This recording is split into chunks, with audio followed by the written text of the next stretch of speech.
Welcome to Exhibitor Lounge, sponsored by ExhibitEdge.com.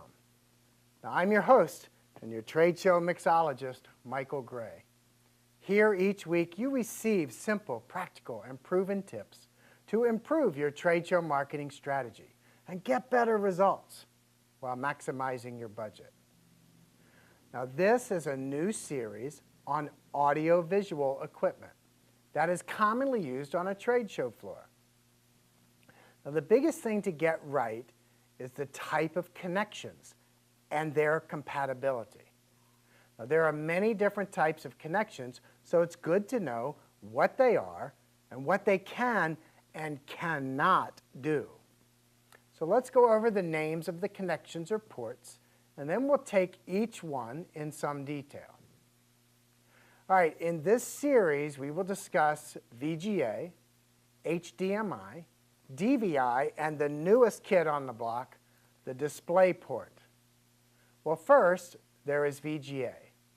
Now, VGA stands for Video Graphic Array. VGA, the original PC connection, was developed by IBM way back in 1987. It started with a display resolution of 640 by 480, which is a very low resolution by today's standards. Now, VGA was followed by Super VGA, which gives you a higher resolution like 1024 by 768.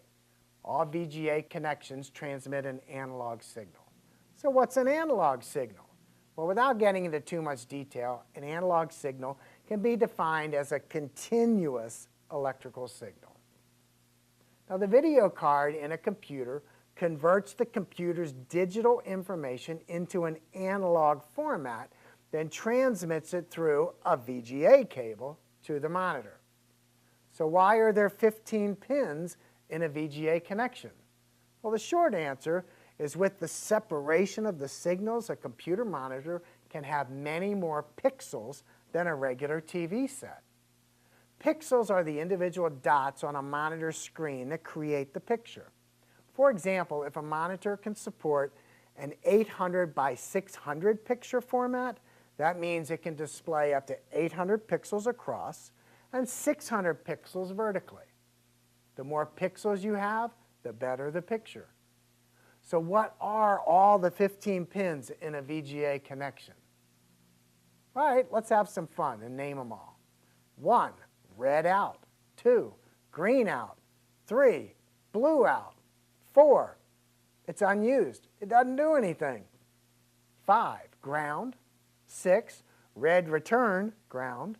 7, green return, ground. 8, you guessed it, blue return, ground. Number 9, it's another unused pin. 10, sync return, ground. 11, monitor ID 0 in. 12, monitor ID 1 in, or data from the display. 13, horizontal sync out. 14, vertical sync. And 15, monitor ID 3, or the data clock. So then you could ask, why don't they make it only a 13-pin connection? Well, actually, I have no idea. Now, my guess is they want to leave some room for future technology. Now, if you know the answer, then write me back in the comment section below the video. All right, if you look at most VGA cables, there is 1 pin missing on purpose. So why not 2 pins missing?